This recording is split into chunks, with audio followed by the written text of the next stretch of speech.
আসসালামু আলাইকুম প্রিয় দর্শক, অত্যন্ত গুরুত্বপূর্ণ আরেকটি বিষয় নিয়ে আপনাদের সামনে উপস্থিত হয়েছি। আমি অ্যাপ্রেন্টিস অ্যাডভোকেট মিনহাজউদ্দিন, আপনাদের ভাই ও বন্ধু। আজকে যে বিষয়টি নিয়ে আলোচনা করতেছি, আজকের আলোচনার বিষয়বস্তু অত্যন্ত ইনফরমেটিভ, গুরুত্বপূর্ণ। আজকে আলোচনা করব একজন মহিলা ব্যক্তি সম্পত্তিতে কয়ভাবে অংশ পেতে পারে। একজন মহিলা ব্যক্তি মেয়ে হিসেবে অংশ পায়, স্ত্রী হিসেবে অংশ পায় এবং কি মাতা হিসেবে অংশ পায়। স্ত্রী হিসেবে কখন কতটুকু অংশ পাবে, মাতা হিসেবে কখন কতটুকু অংশ পাবে, মেয়ে হিসেবে কখন কতটুকু অংশ পাবে, এই বিষয়টি নিয়ে আজ আমি বিস্তারিতভাবে আলোচনা করব। এই সম্পর্কে বিস্তারিত ধারণা নিতে হলে ভিডিওটি সম্পূর্ণ দেখতে হবে। ভিডিওটি দেখে ভালো লাগলে চ্যানেলটি সাবস্ক্রাইব করে পাশে থাকবেন, পাশের বেল বাটনটি অন করে রাখবেন। আপনি যদি ফেসবুক থেকে আমার এই ভিডিওটি দেখেন তাহলে প্রোফাইলটি ফলো করে রাখবেন। ভিডিওটি শেয়ার করে আপনার অন্যান্য বন্ধুকে এই মুসলিম ফারাইজ সম্পর্কে জানতে ও শিখতে সহযোগিতা করবেন, যেন তারাও তাদের সম্পত্তি নিজেরাই ফারাজ করে নিজেদের মধ্যে ভাগ বন্টন করে নিতে পারে। ফারাজ করার জন্য তাদের যেন আর কোনো জায়গায় না যেতে হয়। প্রিয় দর্শক, আলোচনাটি অত্যন্ত গুরুত্বপূর্ণ। আলোচনা হচ্ছে একজন মুসলিম মহিলা কয়ভাবে সম্পত্তির অংশ পেতে পারে। প্রিয় দর্শক, সম্পত্তির অংশ তখনই পাওয়া যায় যখন কোনো ব্যক্তি মৃত্যুবরণ করে। কোনো ব্যক্তি মৃত্যুবরণ করলে তার বৈধ উত্তরাধিকারীগণ তার সম্পত্তির অংশ পায়। আর মৃত ব্যক্তির সম্পত্তি বন্টন করতে হলেই আমাদেরকে চলে যেতে হবে 1961 সালের মুসলিম পারিবারিক আইনে।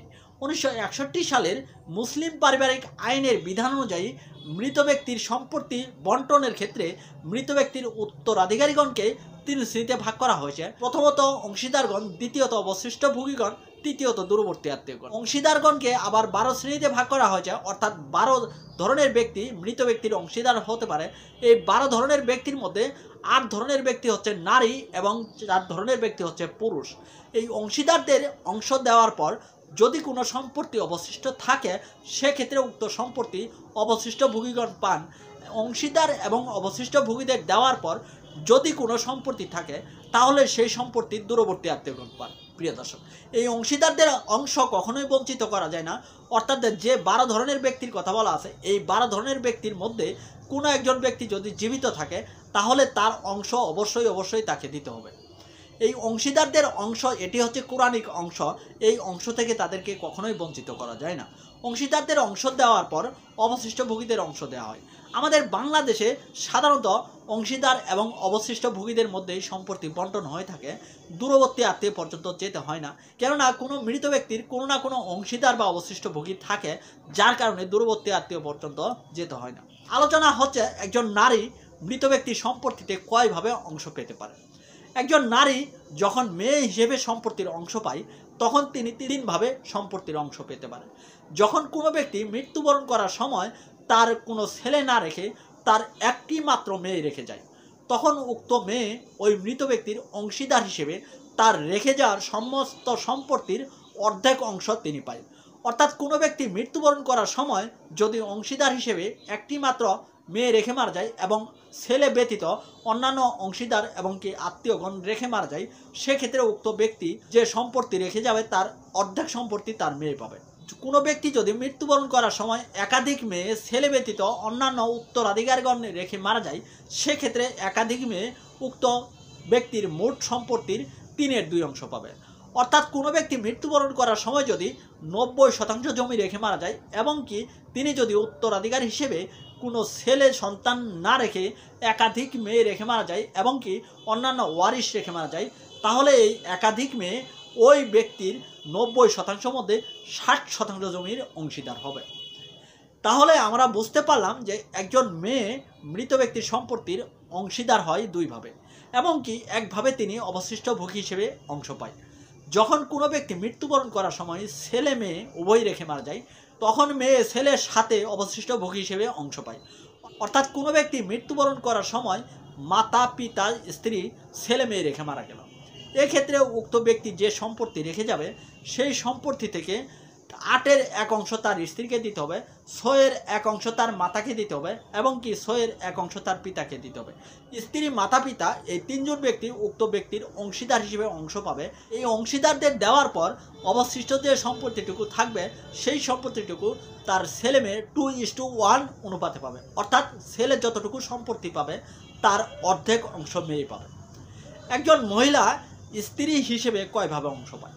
একজন মহিলা স্ত্রী হিসেবেও মৃত ব্যক্তির সম্পত্তিতে 3 ভাবে অংশ পেতে পারে। যখন কোনো ব্যক্তি মৃত্যুবরণ করার সময় সন্তানাদি রেখে মারা যায়, তখন উক্ত মৃত ব্যক্তির স্ত্রী তার রেখে যাওয়া সম্পত্তির 8/1 অংশ পাবে অংশীদার হিসেবে।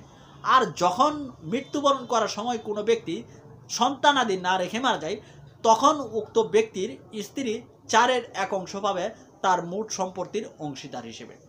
আবার যখন কোনো ব্যক্তি একাধিক স্ত্রী রেখে মারা যায়, সেক্ষেত্রে উক্ত ব্যক্তির একজন স্ত্রী যেভাবে অংশ পেত, যতটুকু অংশ পেত, ঠিক ততটুকুই অংশ একাধিক স্ত্রী সমানভাবে ভাগ করে নিতে পারবে। যেমন কোনো ব্যক্তি মৃত্যুবরণ করার সময় সন্তানাদি সহ স্ত্রী সহ 80% জমি রেখে মারা গেল। এই 80% জমির মধ্যে স্ত্রী 8/1 অংশ পাবে।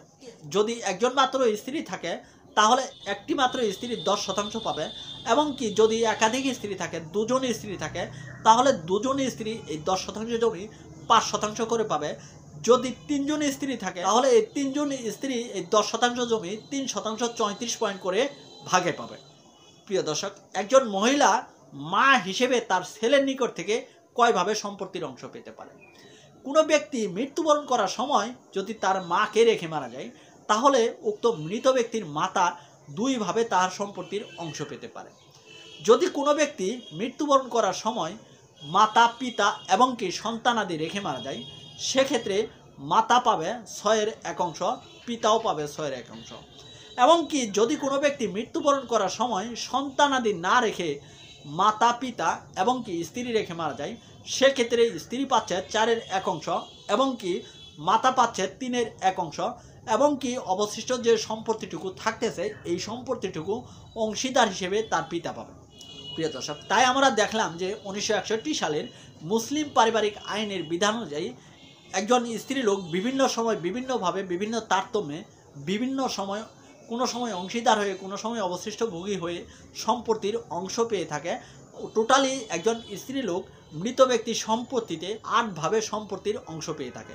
এই 8 ভাবে সম্পত্তির যে অংশ পায় তার মধ্যে একটি হচ্ছে অবশিষ্ট ভোগী আর 7টি হচ্ছে অংশীদার হিসেবে। আমি আবারও বলতেছি, 1961 সালের মুসলিম পারিবারিক আইনের বিধান অনুযায়ী মৃত ব্যক্তির উত্তরাধিকারীগণকে 3 শ্রেণীতে ভাগ করা হয়েছে: অংশীদারগণ, অবশিষ্ট ভোগীগণ এবং দূরবর্তী আত্মীয়গণ।